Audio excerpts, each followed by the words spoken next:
Hello दोस्तों, कैसे हैं आप सब। स्वागत है आप सभी का कॉमिक वर्ल्ड चैनल पर। तो चलिए दोस्तों, शुरू करते हैं डायमंड कॉमिक्स में महाबली शाखा सीरीज़ की अगली कॉमिक्स महाबली शाखा और स्पाइडर किंग, जो कि खंडेर के शैतान का अगला भाग है।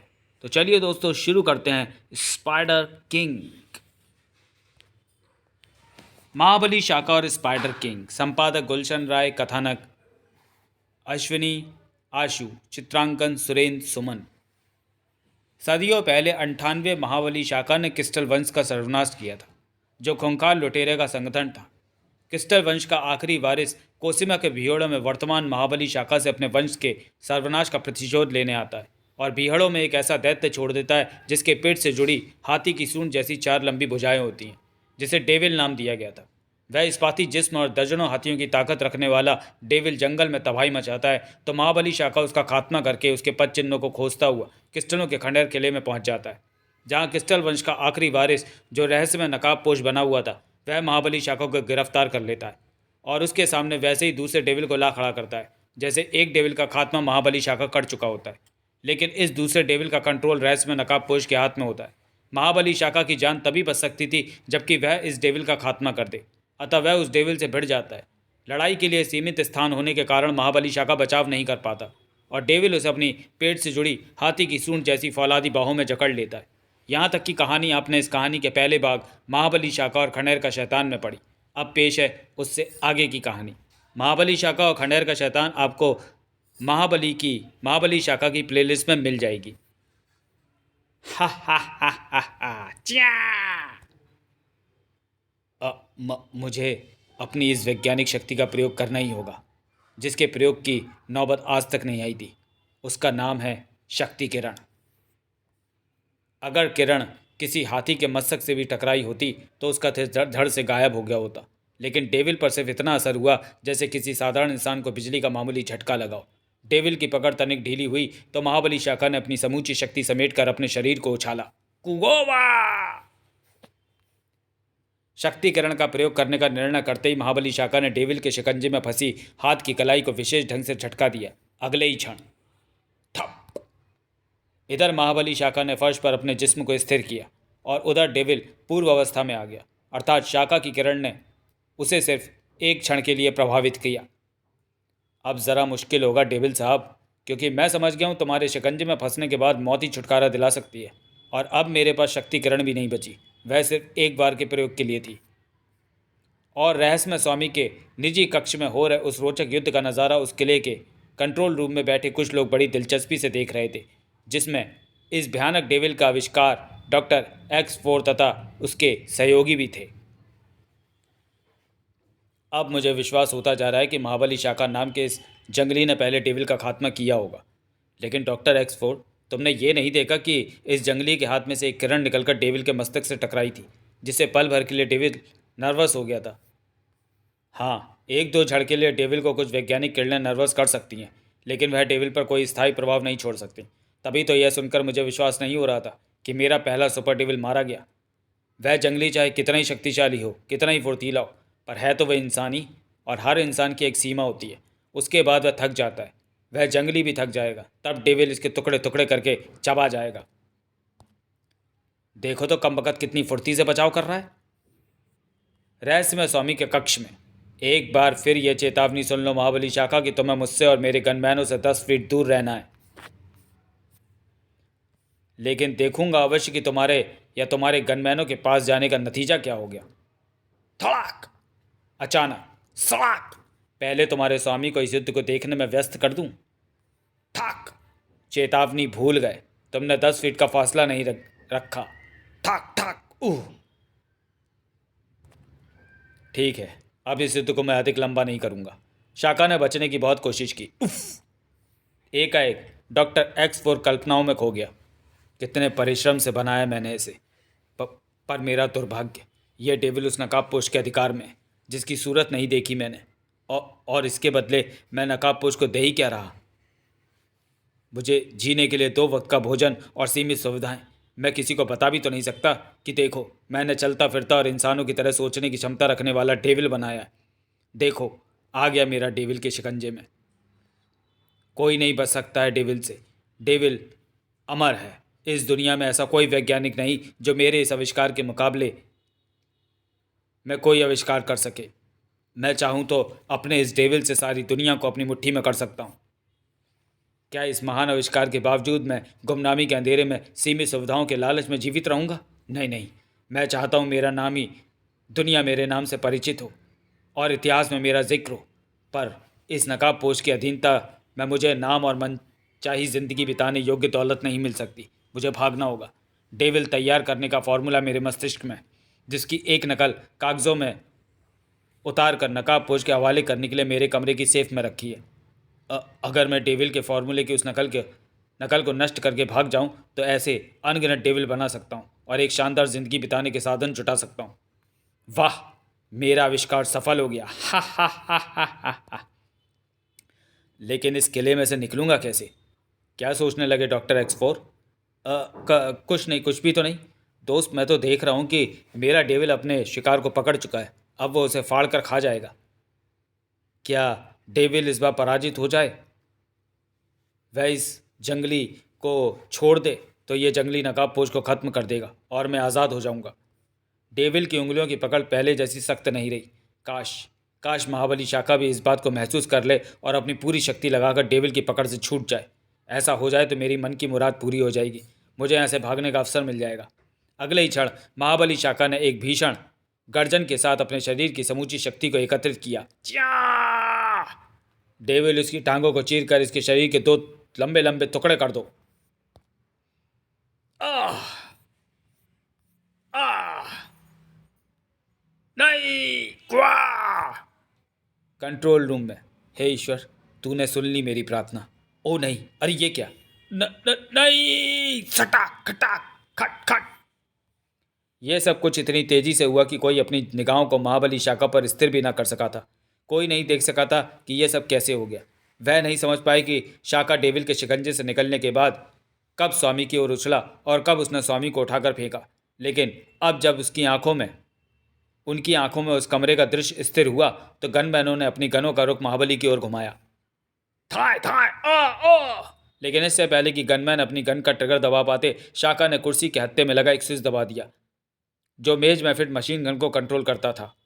यह सब कुछ इतनी तेजी से हुआ था कि कोई अपनी निगाहों को स्थिर करके ये भी ना देख सका कि यह सब कैसे हो गया। और जब उनकी निगाहों में यह दृश्य स्थिर हुआ तो सुनो क्रिस्टल वंश के आखिरी वारिस, तुम्हारा खेल खत्म हो गया। तुम्हारे सैनिक बेबस हैं और तुम्हारा डेविल मेरा गुलाम है। अब मेरी इच्छा तुम्हारा असली चेहरा देखने की है और ये काम तुम्हारा डेविल करेगा। यह आदमी नहीं, सचमुच भूत है। मुझे पता ही नहीं चला कि यह कब डेविल के शिकंजे से आज़ाद हुआ और कब इसने मुझ पर छलांग लगाई। मेरी आंखें बस इसे हवा में उड़ते और खुद को इस कुर्सी पर गिरते देख सकी। उफ, कैसे हो गया ये सब? मैं तो जीती बाजी ही हार गया। नहीं डेविल, नहीं, चर नहीं। ओह, रियासतगढ़ के दीवान देव कुमार, विश्वास नहीं होता कि तुम क्रिस्टल वंश के आखिरी वारिस हो। महाबली शाखा? गलत, मैं तो ढोंगी हूँ। मैंने तो महाबली शाखा का फेस मास्क पहना हुआ है। मैं पराजय कबूल करता हूँ। सिर्फ पराजय ही नहीं, रियासतगढ़ के दीवान जी, तुम्हें तो अपने जुर्मों की सज़ा भी कबूल करनी होगी। कंट्रोल रूम में बैठे लोग भी आश्चर्य तथा भय की प्रतिमूर्ति बने सब कुछ देख व सुन रहे थे। रियासतगढ़ में इस समय राजा बलभद्र से सत्ता छीनने की कोशिश की जा रही है। रियासतगढ़ गृह युद्ध की आग में जल रहा है। राजा बलभद्र पर 2 बार असफल प्राणघातक हमले हो चुके हैं। मुझे विश्वास है इन सब हंगामों के पीछे तुम हो। तुम रियासतगढ़ की सत्ता हासिल करना चाहते हो ताकि क्रिस्टल वंश की स्थापना के रास्ते में आने वाली अड़चनें समाप्त हो जाएं। इधर कंट्रोल रूम में बैठे डॉक्टर एक्स4 ने स्क्रीन में देखा तो ये रियासतगढ़ का दीवान देव कुमार है और यह पराजय स्वीकार कर चुका है। इसका मतलब अब ये अपने साथ साथ हम सबको भी जेल में पहुंचा देगा। उफ, जेल? उफ, नहीं नहीं, क्या सचमुच स्वामी ने हार मान ली? इसका मतलब हम सब भी हार गए। तुम सब सोचो, तब तक मैं अपने कमरे में हुआ हूँ। ज़रूरी सामान बांध लूँ अपना। डॉक्टर एक्स4, वह ठीक कह रहे हैं। स्वामी हार मान चुके हैं और अब हम यहाँ रुके तो इसके साथ हमें भी जेल की हवा खानी पड़ेगी। गलियारे में वह सामान्य चाल से अपने कक्ष की ओर बढ़ा, जबकि हकीकत में वह तूफानी वेग से दौड़कर अपने कक्ष में पहुंचना चाहता था। लेकिन तब गार्ड्स चौंक उठते और वह उसके भागने का कारण पूछ सकते थे। जबकि डॉक्टर X4 नहीं चाहता था कि उन्हें सही हालातों की जानकारी हो, क्योंकि उस स्थिति में पूरे किले में भगदड़ मच सकती थी जो डॉक्टर X4 के रास्ते में अनगिनत समस्याएं खड़ी कर सकती थी। उफ, मैं चाहता हूं कि एक ही छलांग में अपने कमरे में पहुंचकर डेविल के आविष्कार का फॉर्मूला नष्ट कर दूं, फिर किले के अहाते में खड़े नकाबपोश स्वामी के हेलीकॉप्टर में सवार हो इतनी दूर निकल जाऊं जहां मेरे करीब नकाबपोश की छाया भी ना पहुंच सके। जैसे तैसे दिल पर काबू रखकर वह अपने कमरे में पहुंचा और फिर डेविल के आविष्कार के फॉर्मूले को आग लगा दी। अब डेविल को मेरे अतिरिक्त दुनिया में कोई नहीं बना सकेगा। और ये 30 लाख रुपए आज ही नकाबपोश ने मुझे दिए थे ताकि मैं संगठन के कुछ विश्वसनीय लोगों को साथ लेकर बाजार जाऊं तथा और अधिक मात्रा में डेविलों के निर्माण के लिए आवश्यक रासायनिक पदार्थ खरीद लाऊं। लेकिन अब यह 30 लाख रुपया मेरे काम आएगा। मैं बागी नहीं हूँ महाबली शाका, मैं सच कह रहा हूँ। रियासतगढ़ के नामियों से मेरा कोई संबंध नहीं। सॉरी, रियासतगढ़ के बागियों से मेरा कोई संबंध नहीं। मैं जानता हूँ देवकुमार कि तुम ही रियासतगढ़ के वह शैतान हो जिसके इशारों पर रियासतगढ़ में बागी नकाबपोश लुटेरे बनकर प्रकट होते हैं और खून खराबा तथा लूट मार करके गायब हो जाते हैं। लेकिन तुम ये बात यूँ आसानी से कबूल नहीं करना चाहते तो ठीक है। महाबली शाका ने डेविल को कंट्रोल करने का लीवर दबाया। खट! डेविल आगे बढ़ो। लीवर के दबते ही डेविल सक्रिय उठा, जो उस समय से निष्क्रिय खड़ा था जब से शाका ने नकाबपोश को उसकी कुर्सी से उठाकर दूसरी कुर्सी पर पहुंचाया था। नहीं नहीं, डेविल को पीछे रखो। मैं सच बोल रहा हूँ। मैं बागी नहीं हूँ। मैं नहीं। ठहरो। खट! मैं रियासतगढ़ के बागियों का सरदार हूँ। शाबाश। अब यह भी स्वीकार करो कि राजा बलभद्र सिंह पर प्राणघातक हमले भी तुमने करवाए थे। हैं? हाँ, वह हमले भी मैंने ही करवाए थे महाबली शाका। लेकिन तुम रहम दिलो, तुमने अपने हजारों वर्षों के लंबे जीवन में अनेकों बार अनेकों मुजरिमों को क्षमादान किया है। मैं भी क्षमादान चाहता हूँ। देवता पुत्र, तू मेरे गुनाहों को माफ कर दे। भविष्य में मैं वादा करता हूँ, भविष्य में अब कोई गुनाह नहीं करूँगा।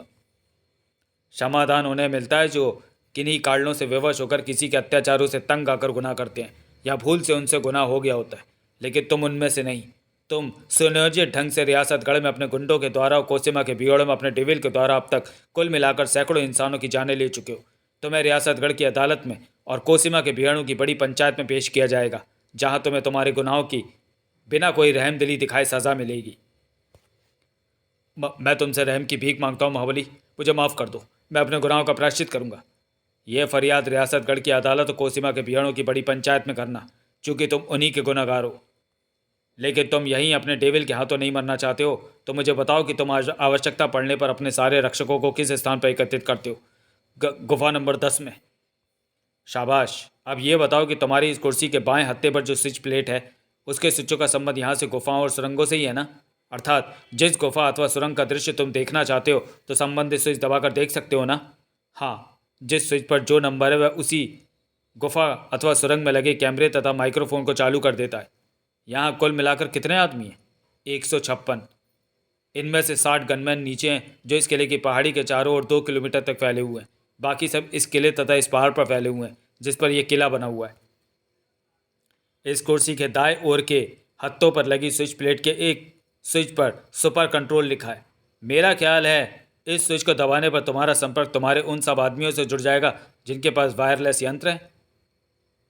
शाका ने एक स्विच दबाया तो मेज में लगी स्क्रीन पर कंट्रोल रूम का दृश्य नजर आने लगा, जिसे देखकर महाबली शाका चौंके बिना न रह सका। अरे ये क्या, कंट्रोल रूम में तो कोई नहीं है।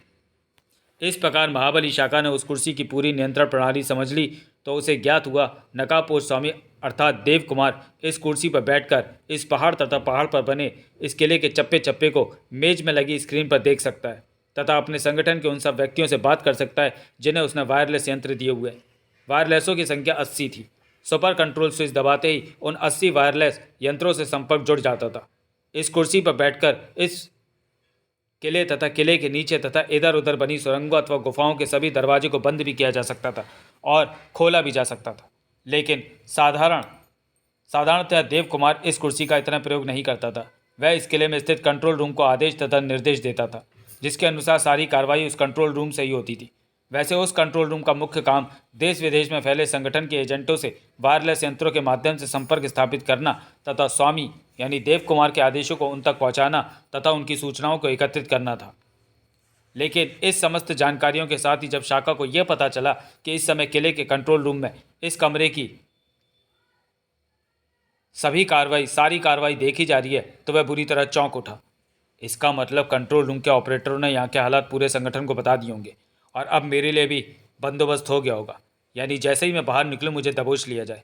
लेकिन अब जबकि ये सब मुझे मालूम हो गया है तो क्यों ना मैं इस कमरे का संपर्क कंट्रोल रूम से कर दूं। लेकिन उससे पहले लगता है अपने स्वामी के द्वारा पराजय स्वीकार करने पर वह समझ गए होंगे कि मुझ पर काबू नहीं पाया जा सकता, इसलिए वह सब भाग गए। लेकिन यह तो पता कर लूं कि वह सब भागने से पहले संगठन के बाकी लोगों को यहाँ के हालात बता गए हैं या नहीं। हेलो, नंबर 6-5 एक गुफा नंबर 10 में पहुँचो फ़ौरन। जो आज्ञा लीडर। आदेश मिलते ही नंबर 6-5-1 गुफा नंबर 10 की ओर चल पड़ा। वह जहाँ जहाँ से गुजर रहा था वहाँ पूर्व निर्धारित स्थानों पर गार्ड्स चौकस खड़े थे और प्रत्येक दरवाजे पर नंबर 6-5-1 से कोई वर्ड तथा गुप्त संख्या पूछी जाती। इसका मतलब ऑपरेटर किसी को सही हालात बताए बिना खिसक गए हैं। ऐसा उन्होंने इसलिए किया होगा ताकि अपने स्वामी द्वारा पराजय की स्वीकृति का समाचार सुनते ही हर कोई अपने आप को पराजित मानकर अपने बचाव के लिए यहाँ से भागने की कोशिश करता, जिससे भगदड़ मच जाती और ऑपरेटरों के रास्ते में बाधाएं खड़ी हो जाती। लेकिन ऑपरेटर अभी किले से बाहर तो नहीं निकले होंगे। देखना चाहिए वह कहाँ हैं और क्या कर रहे हैं। शाका ने किले में ऑपरेटरों को खोजने के लिए दूसरे कैमरे चालू कर दिए। 4 ऑपरेटर तो अपने कमरों में अपना कीमती सामान समेट रहे हैं। 6 ऑपरेटर अपनी पहचान बताते हुए नीचे जा रहे थे।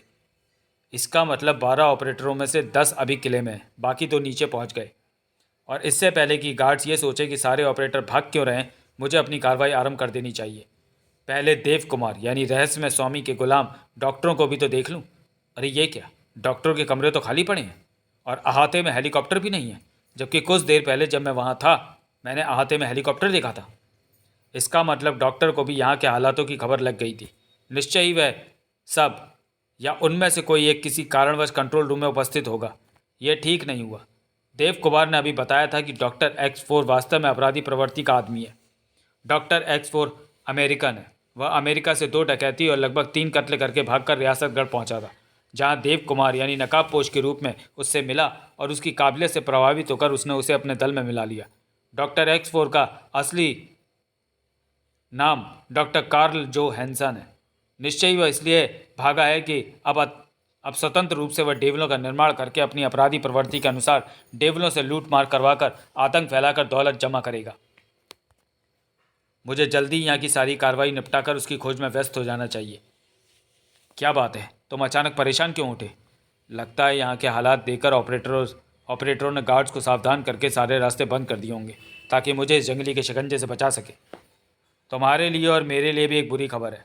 डॉक्टर X4 अपने सहयोगियों सहित फरार हो चुका है और कंट्रोल रूम के ऑपरेटर धीरे धीरे फरार हो रहे हैं। क्या? नहीं नहीं, तुम झूठ बोल रहे हो। वह ऐसा नहीं कर सकते। कह दो कि तुम झूठ बोल रहे हो। बकवास मत करो। महाबली शाका को झूठ से नफरत है और मजाक मुझे पसंद नहीं है। और अब खामोश रहना, वरना मैं तुम्हारा मुंह हमेशा हमेशा के लिए बंद कर दूंगा। ओह, वह सब धोखा दे गए मुझे। और डॉक्टर X4 भाग गया? हाँ, वह तो ज़रूर भाग गया होगा, क्योंकि उसके बाद डेविल जैसी दौलत कमाने की मशीन का फॉर्मूला जो है। कुछ चंद क्षणों बाद ही संगठन के वह सब आदमी जिनके पास वायरलेस यंत्र थे अपने यंत्रों पर महाबली शाखा का आदेश अपने नकाबपोश स्वामी की जानी पहचानी आवाज़ में सुन रहे थे। अर्थात महाबली शाखा देव कुमार की आवाज़ में आदेश प्रसारित कर रहा था। आवश्यक सूचना, हमारा मिशन ऑपरेशन डेविल फेल हो गया। सब गुफा नंबर 10 में एकत्र हो। अपने हथियार और वायरलेस यंत्र स्टोर में जमा करवा दे। सबको पिछला तथा आगामी 1 मास का पेशगी वेतन तथा योग्यता अनुसार इनाम मिलेगा और भविष्य के कार्यक्रम के बारे में निर्देश दिए जाएंगे। पेशगी, वेतन और इनाम भी? स्वामी सचमुच दयालु हैं। वाह वाह। फिर हथियार तथा संगठन की ओर से प्राप्त अन्य सामान स्टोर में जमा करवाकर गुफा नंबर 10 में पहुंचने की होड़ सी लग गई उनमें। धक्का मत दो, पहला नंबर मेरा है। इस पहाड़ से 2 किलोमीटर तक दूर तक फैले गार्ड्स भी जल्दी ही आ पहुंचे। ये लो मेरा सामान। और बताओ, स्वामी गुफा में तो नहीं पहुंचे अभी? बस पहुंचने वाले ही होंगे।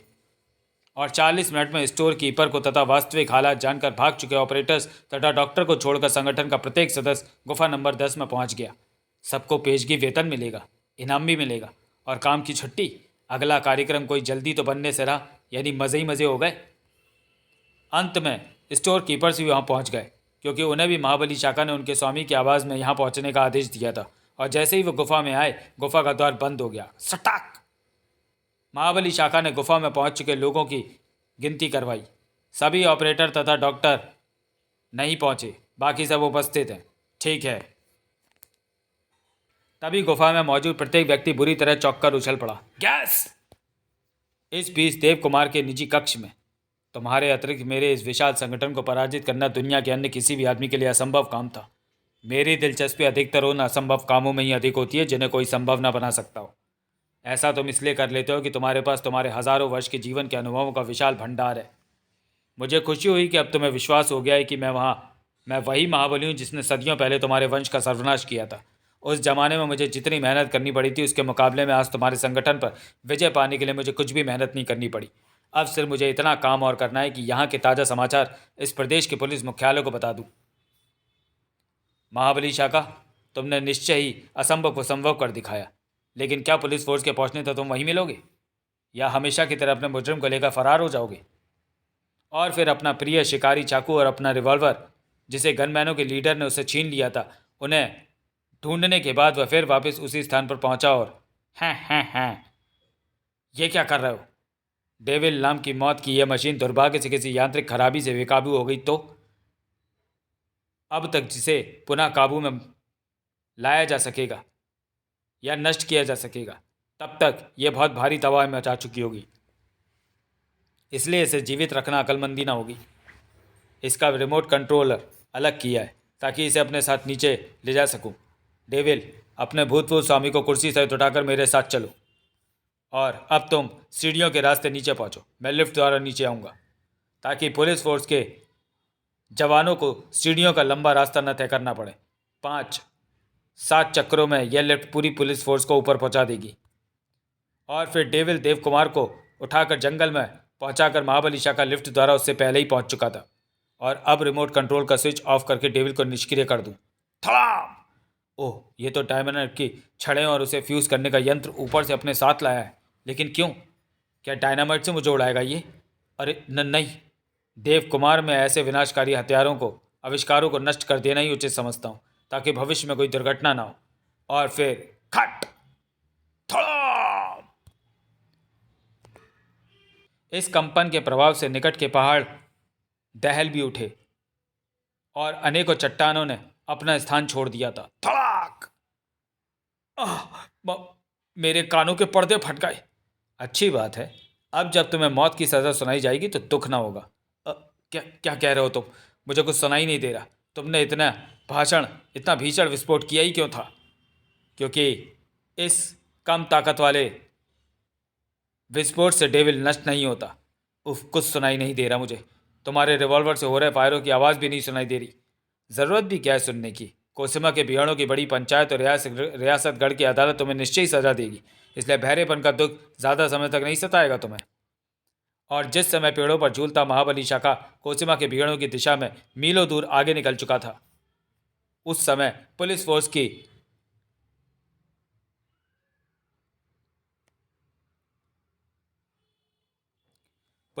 की कार्रवाई क्रिस्टलों के किले काली पहाड़ी की ओर बढ़ रही थी। महाबली शाखा कोसिमा के बिहाड़ों की सीमा में प्रविष्ट हो कोसी नदी तक पहुंच गया। जल्द ही कोसी नदी के तट पर उसका घोड़ा चेतक उसके स्वागत में उछला और चेतक की निगरानी की जिम्मेदारी लेने वाले शिकारियों ने उसे बताया कि उन्होंने चेतक की रक्षा नहीं की, बल्कि चेतक ने उनके साथी को चीते का भोजन बनने से बचाया। तो महाबली हठास लगा उठा। चेतक निडरता का प्रतीक तो है ही, लेकिन चीता चेतक के हमले से घबरा कर नहीं, बल्कि चेतक के गले में लटके पवित्र नाग चिन्ह को देखकर भागा था। जानवरों, पशु तथा पक्षियों को नाग चिन्ह की पहचान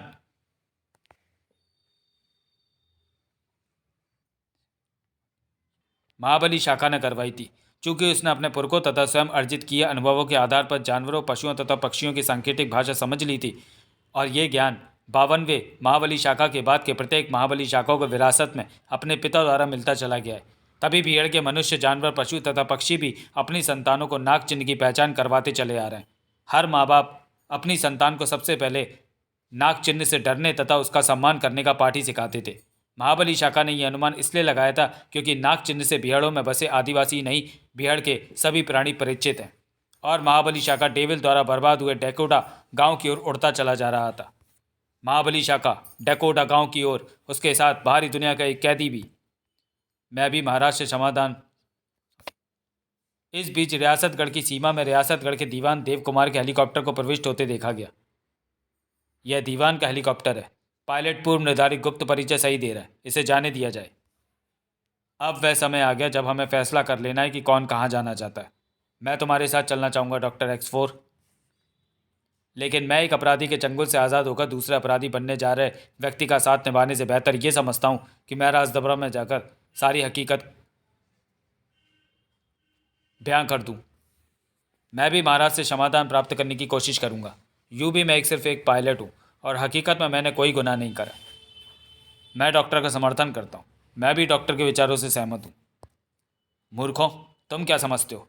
मैं तुम्हें इस बात का ढिंढोरा पीटने के लिए जिंदा रहने दूंगा कि डेविल का आविष्कारक डॉक्टर एक्स4 भविष्य में डेविलों के निर्माण का कारखाना लगाकर दुनिया की सारी दौलत को लूटने के लिए अमेरिका में पनाह पाने के लिए रियासतगढ़ के एयरपोर्ट से विदा हो रहा है। नहीं, मैं अपने अरमानों की अर्थी सजाने के लिए तुम्हें जीवित नहीं छोड़ सकता। मैंने जो कहा उसे वापस लेता हूँ और अब तुम्हारे साथ ही रहूँगा। यही क्या कर रहे हो? हैं ये क्या कर रहे हो डॉक्टर? मूर्ख हो तुम सब। तुम्हें मेरी तरह वह रास्ता चुनना चाहिए था जिस पर दौलत परस्ती है। मैं तुम्हारे साथ हूँ डॉक्टर एक्स4। थाय थाय।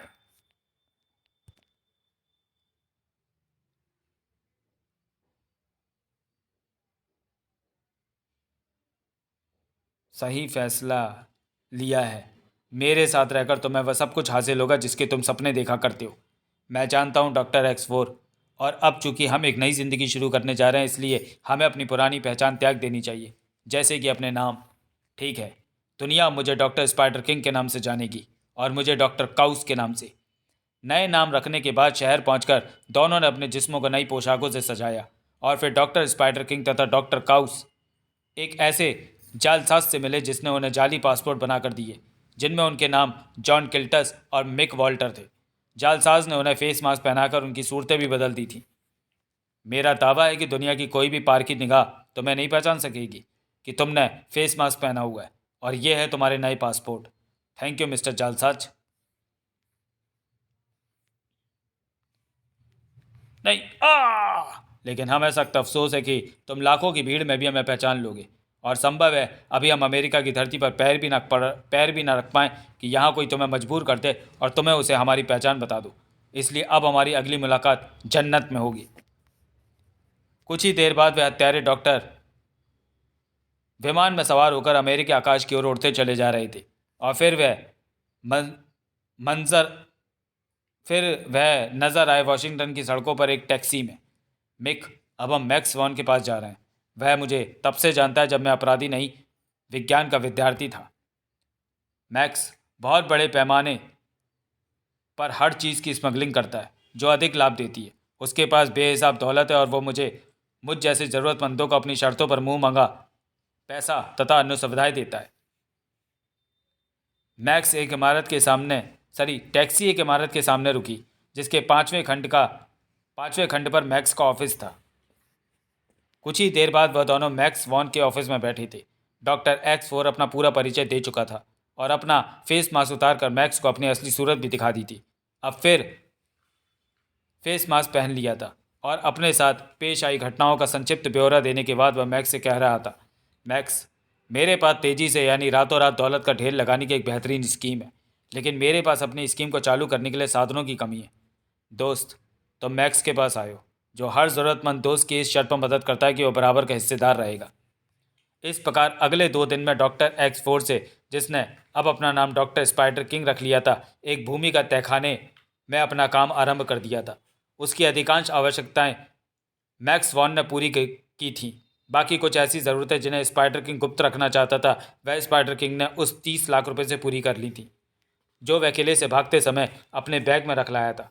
और अब भूमिगत तहखाने में एक साथ 2 डेविल तैयार हो रहे थे, डॉक्टर काउस तुम दूसरे टब में भरी लुगदी से डेविल के पेट के साथ उसके 4 लंबे हाथों का ढांचा बनाओ। बड़ी चालाकी दिखा रहा है स्पाइडरमैन। इसने मुझे तक पता नहीं लगने दिया कि उसने किन रसायनों के मिश्रण से यह लुगदी तैयार की है जिससे डेविल का ढांचा तैयार हो रहा है।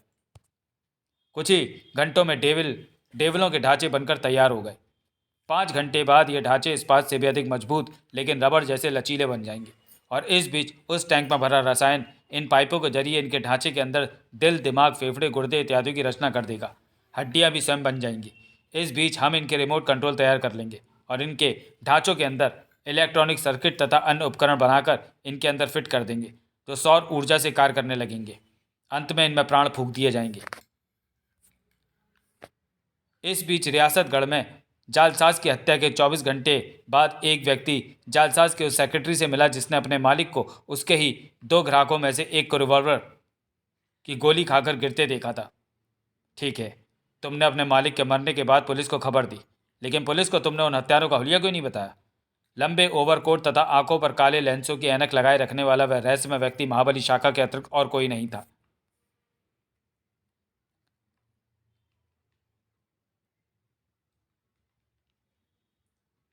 हत्यारों ने तुम्हारे मालिक पर फायर करने से पहले कुछ कहा भी था ना? मुझे वह सब बताओ। लेकिन तुमने वायदा किया है कि मैंने तुम्हें जो कुछ बताया उसे तुम अपने तक ही सीमित रखोगे। इसलिए मैंने तुम्हें बता दिया कि उन दोनों ग्राहकों का स्वागत मैंने किया था। उस समय वह अपनी वास्तविक सूरतों में थे, पर हत्या करते समय मैंने उन्हें उनकी आवाज़ों तथा शरीर की बनावट के आधार पर पहचाना था। हाँ, उस समय उनके द्वारा कहे गए शब्द मुझे ज्यों के त्यों याद हैं। ठाय आ! धन्यवाद दोस्त, तुमने जो कुछ मुझे बताया वह सिर्फ मेरे मस्तिष्क में रहेगा। तुम्हें यह सब बताने की एक वजह यह भी है कि मुझे ऐसा लगता है कि तुम मेरे मालिक के हत्यारों को सज़ा दे सकते हो। फिर अमेरिका जाने वाला जो पहला विमान महाबली शाखा को मिला वह उसमें सवार हो गया। लेकिन अमेरिका जैसे देश में फेस मास्क पहनकर आए हत्यारों को खोजना समुद्र में गिरी सुई को खोजने जैसा काम था। मगर वह जानता था कि यह निश्चित है कि डेवलों का निर्माण वह ऐसे किसी व्यक्ति की मदद के बिना नहीं कर सकेंगे जो उनके लिए डेवलों के निर्माण संबंधी साधन जुटाने का सामर्थ्य रखता हो। और महाबली शाखा जैसे ही किसी व्यक्ति की तलाश में था। मुझे मिस्टर जॉन पॉल से मिलना है, वह व्यस्त हैं। आप फ़ोन पर पहले मुलाकात तय कीजिए फिर। ठाक! अरे तुम ओ सर, वह आदमी ज़बरदस्ती। अरे कौन हो इस प्रकार मेरे ऑफिस में? अंदर आया हूँ क्योंकि मुझे जॉन पॉल से मिलना है जो 3 वर्ष पहले कोसिमा के बिगड़ों में सोने की खान की खोज में गया था। मैं तुम्हें नहीं जानता, तुम दफा हो जाओ वरना मेरे आदमी को तुम्हारी लाश ढोकर ले जानी पड़ेगी। अच्छा, अब उस कागज़ पर देखो, शायद पहचान जाओ मुझे। ठाक! नहीं तो तुम हाँ, पहचान गया। तुम ओ मिस्टर लूथर, मैं तुम्हें बाद में बुलाऊंगा। सेक्रेटरी तुम भी जाओ। Right sir. कृपया बुरा ना मानिएगा, हमें कुछ महत्वपूर्ण वार्तालाप करना है जिसमें अधिक समय नहीं लगेगा। बेहतर है मिस्टर जॉन। और फिर महाबली शाखा ने बताया कि वह उसके पास क्यों आया है। ओह, शुक्र है मेरा उनसे कोई संपर्क नहीं हुआ। लेकिन मैक्स का सेक्रेटरी मुझे मैक्स के ऑफिस की प्रत्येक कार्रवाई की रिपोर्ट देता है। वह मेरा जासूस है जिसकी खबर मैक्स को नहीं है। समय नष्ट ना करो जॉन पॉल। मैक्स के सेक्रेटरी ने बताया कि 2 दिन पहले वह आदमी जिसका तुम हुलिया बता रहे हो मैक्स के ऑफिस में पहुंचे थे। मैक्स ने $50 लाख जैसी मोटी रकम उन पर सिर्फ एक दिन में खर्च कर दी और उन्हें अपने गुप्त ठिकाने का तहखाना दे दिया। अनुमान है मैक्स को उन दोनों व्यक्तियों से शीघ्र ही बहुत बड़ा लाभ होने वाला है। हाँ हाँ, रिसीवर उठाओ। ट्रिन ट्रिन। मुझे कोई आपत्ति नहीं। और रिसीवर उठाने के 2 सेकंड बाद ही जॉन पॉल बौखला उठा। क्या? तुम सपना तो नहीं? ओह, यह है। मगर हुआ क्या? ओह, वह आया कहाँ से? तुमने नशा तो नहीं किया? क्या तुमने अपनी आंखों से देखा है? उफ, क्या तुम यहाँ आ सकते हो? देखो, तुम यहाँ आई जाओ, मैं सब कुछ विस्तार से जानना चाहता हूँ। ये मेरे जासूस यानी मैक्स के सेक्रेटरी का फ़ोन था। उसने बताया कि वह 15 मंजिल इमारत जिसमें मैक्स का ऑफिस था ध्वस्त हो गई। और जानते हो ये कैसे हुआ? ये तुम्हारे जासूस ने नहीं बताया तुम्हें? हाँ बताया है, पर मुझे विश्वास नहीं होता। वह कहता है कि उस बिल्डिंग को एक लगभग 15 फुट ऊंचे दैत्य ने धक्का दिया था। उस दैत्य के पेट से जुड़े हाथी की सूंड जैसे लगभग 5-5 मीटर लंबे हाथ थे। उन्हीं हाथों से उसने बिल्डिंग को धक्का दिया और पूरी बिल्डिंग उस दैत्य के ऊपर आ गिरी। लेकिन वह दैत्य अपने ऊपर से बिल्डिंग का मलबा हटाकर बाहर निकल आया। फिर वह चीते जैसी छलांगे लगाता हुआ एक ट्रक में सवार हो गया। अब पुलिस वाशिंगटन की सड़कों पर उस ट्रक को खोज रही है। मुझे विश्वास नहीं होता कि ऐसा कोई दैत्य हो सकता है। तुम्हें ना हो पर मुझे विश्वास है, क्योंकि वैसे 2 दैत्य मेरे हाथों समाप्त हो चुके हैं, लेकिन मैं तुम्हारे जासूस की प्रतीक्षा करूंगा। लगभग 15 मिनट बाद मैक्स का सेक्रेटरी आ पहुंचा। ओह मिस्टर जॉन पॉल। ओह हैरी, आओ आओ, हम दोनों बड़ी बेसब्री से तुम्हारी प्रतीक्षा कर रहे हैं। फ़ोन पर मैंने जो कुछ बताया वो मैंने अपनी इन आंखों से देखा है। सौभाग्य से उस समय मैं उस बिल्डिंग से लगभग 200 गज दूर स्थित ओपेरा रेस्टोरेंट में लंच लेकर बाहर आ रहा था। एक ट्रक बिल्डिंग के सामने रुका, और फिर हे ईश्वर, मैंने ही नहीं, और भी बहुत से लोगों ने उस ट्रक से उतरते उस विशालकाय प्राणी को देखा, और बहुत से तो हैरत तथा दहशत से चीखी उठे थे। नहीं, आ ई। अच्छा मिस्टर हैरी, मैक्स साहब ने अपने कौन से गुप्त ठिकाने के तहखाने में उन 2 व्यक्तियों को ठहराया था जिन पर मैक्स साहब ने 50 लाख डॉलर जैसी मोटी रकम खर्च की थी? इस समय तो दैत्य संबंधी बात ही ना पूछो, ये बातें फिर कभी। नहीं, अभी मिस्टर जॉन पॉल, अपने जासूस साहब को बताओ कि आपके सवाल का जवाब मुझे भी चाहिए। जॉन पॉल ने हैरी को समझाया। मेरी समझ में नहीं आ रहा जॉन पॉल कि तुम इस आदमी से क्यों डर रहे हो। ये समय कोई दूसरी बातों के लिए है। ये समय तो समय नष्ट करने वाले लोग मुझे बहुत बुरे लगते हैं। इस समय तुम 10वीं मंजिल पर हो। सोचो कि अगर तुम्हें उस खिड़की से बाहर फेंक दूँ तो क्या होगा। और फिर हैरी कंप्यूटर की तरह महाबली शाखा के सवालों का जवाब देता चला गया। माफ़ करना हैरी, तुम्हारे सामने बैठा यह व्यक्ति इस देश के राष्ट्रपति से भी अधिक शक्तिशाली है। ओह, तब तो गलती मेरी ही थी, मगर ये था कौन? फिर वह फुर्ती से उठा। अब वह वहाँ एक पल व्यर्थ नहीं गंवाना चाहता था। अगर इसे पहचानते हो तो समझ जाओगे, वरना इसे भूल जाओ और ईश्वर से प्रार्थना करो ये ओवरकोटधारी तुम्हें अपने जीवन में कभी नजर ना आए। मैं इस चित्र का मतलब नहीं समझता, और ये अच्छा ही है शायद, वरना मैं भी तुम्हारी तरह भयभीत होता। इस बीच स्थानीय पुलिस बहुमंजिली इमारत को मलबे का ढेर बना देने वाले जिस दैत्य यानी डेविल को पूरे शहर में तलाश कर रही थी, वह दैत्य उस समय मैक्स वॉन की ही एक इमारत के तहखाने में मौजूद अपनी पहली कामयाबी का जश्न मना रहे थे। डॉक्टर काउस, बेचारा मैक्स वॉन जिसने हमें इस शहर में पनाह दी और हमारे आविष्कार पर जिसने अपनी दौलत पानी की तरह बहा दी थी, हमें अफसोस है कि वह इस दुनिया में नहीं रहा। हा हा हा। उस बेचारे का कसूर सिर्फ ये था कि वह हमारे इस ठिकाने के बारे में जानता था, और अब जबकि मैक्स वॉन मलबे के ढेर में दबा पड़ा होगा, हमें उसकी आत्मा की शक्ति के लिए शांति के लिए ईश्वर से दुआ मांगनी चाहिए। हा हा हा। और अब मजबूरन उनके साथ हुआ वह समझौता रद्द कर देना पड़ेगा जिसमें तय हुआ था कि हम डेविलों द्वारा लूटी दौलत का आधा हिस्सा उसे देंगे। मेरा ख्याल है उसकी आत्मा की शांति के लिए हमें उसकी बेपनाह दौलत भी हथिया लेनी चाहिए। हाँ, मैं प्रोग्राम बना चुका हूँ। कल रात डेविल मैक्स वॉन के निवास स्थान को मलबे का ढेर बना देगा, जिसमें उस समय मैक्स वॉन की पत्नी और पुत्र सो रहे होंगे। उसके बाद हम डेविल द्वारा मैक्स वॉन की सारी दौलत पर सहज ही अधिकार कर लेंगे। हा हा हा हा हा। अचानक दीवार के साथ खड़े दोनों बेजान डेविलों में से एक डेविल आगे की ओर झुका। ओह, बचाओ!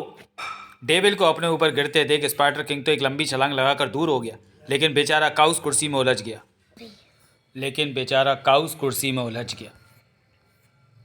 थोड़ा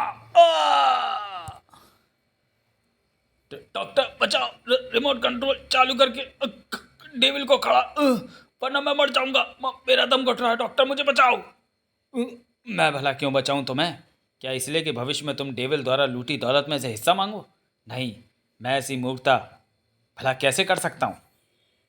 अचानक हाउस के मुंह से ढेर सा खून उबल पड़ा। डेविल के नीचे दबे होने के कारण संभवतः हाउस की शरीर की रक्त वाहिनियां फूट गई थीं, अतः खून पेट में इकट्ठा होने के बाद मुंह के रास्ते बाहर निकल आया था।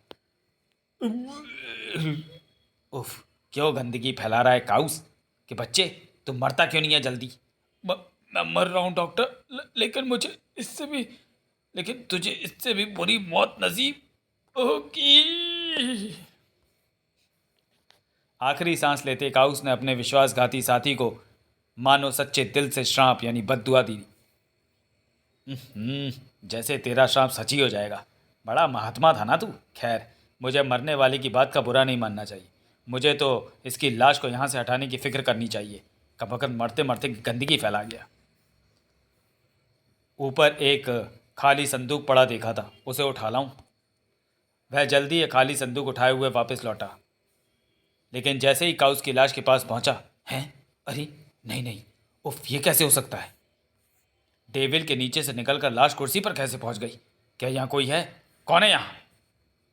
निश्चय ही कोई ना कोई तो है ही। यहाँ क्योंकि लाश तो अपने आप डेविल के नीचे से निकल कर कुर्सी पर नहीं पहुँच सकती। हैं? ये क्या? नागचिन्ह? नहीं, वह नहीं हो सकता। वहाँ, लेकिन जिसकी उपस्थिति का चिन्ह देखकर स्पाइडर किंग भयभीत हो उठा था, वह तहखाने की हर वस्तु को अपने अधिकार में ले चुका था। नहीं, यहाँ भी? तो क्या हुआ? मैं रिमोट कंट्रोल ऑन करके डेविलों को सक्रिय कर दूंगा। करंट!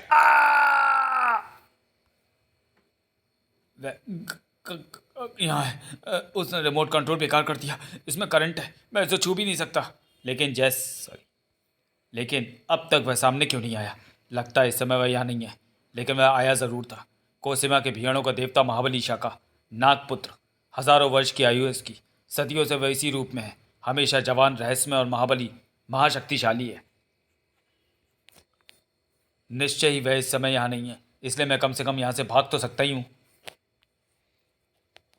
लेकिन जैसे ही वह दीवार के साथ खड़े दूसरे डेविल के आगे से गुजरा, उसने देखा डेविल सक्रिय उठा है। अरे नहीं, बचाओ! रिमोट कंट्रोल तो बेकार पड़ा है। फिर ये जीवित कैसे हो गया? बचाओ!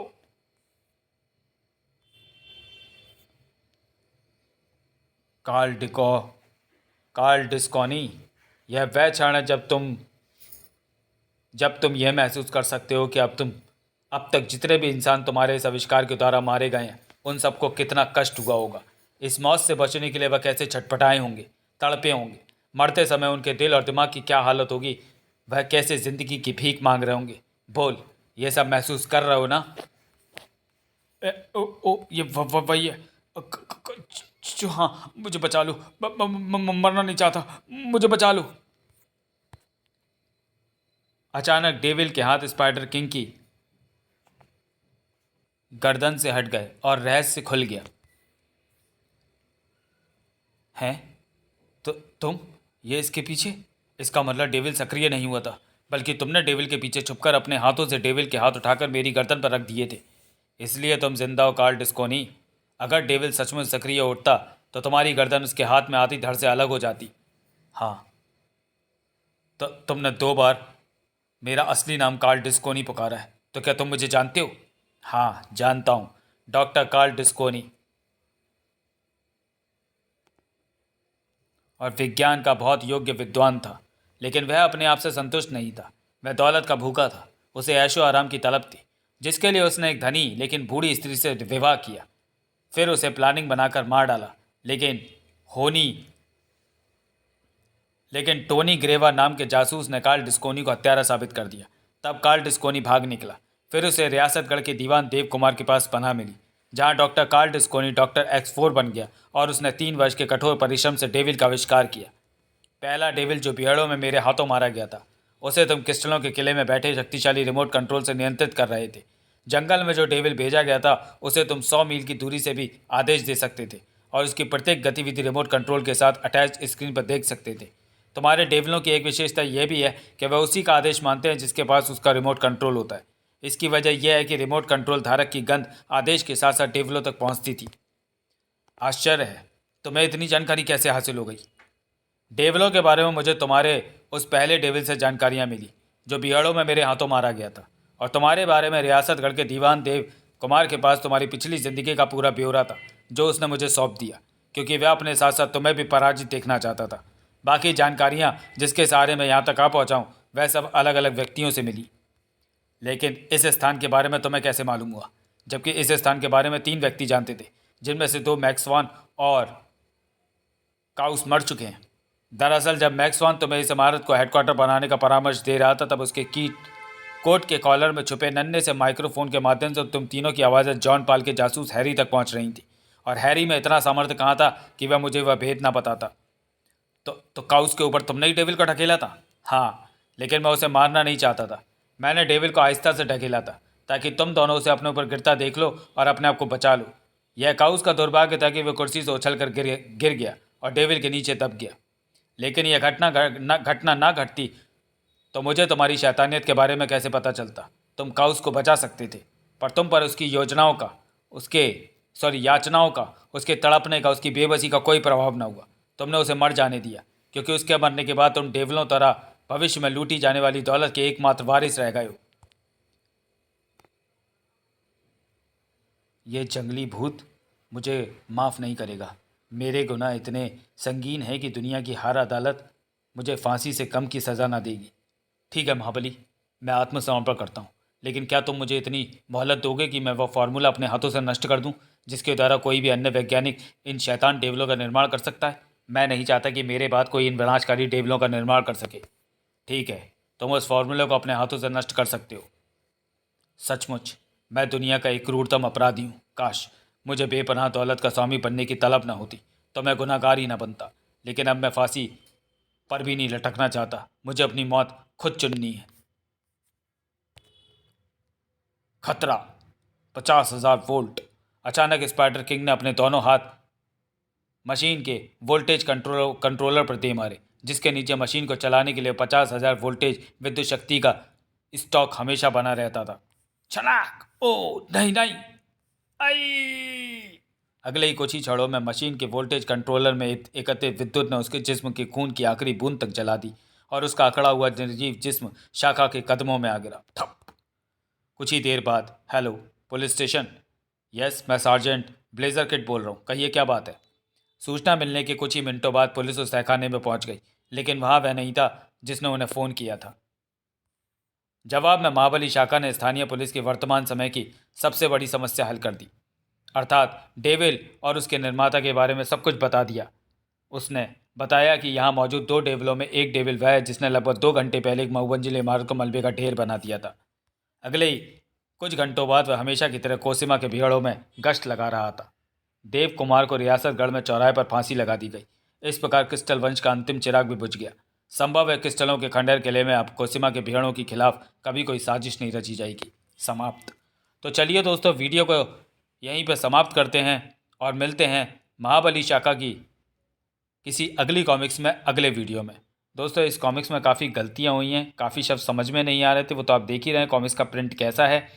कहीं धुंधला दिख रहा था, कहीं साफ दिख रहा था, तो इस वजह से कुछ पढ़ने में नहीं आ रहा था। खैर, इस चीज़ को आप लोग एडजस्ट कर लीजिएगा। तो मिलते हैं अगली कॉमिक्स में अगले वीडियो में। तब तक के लिए धन्यवाद।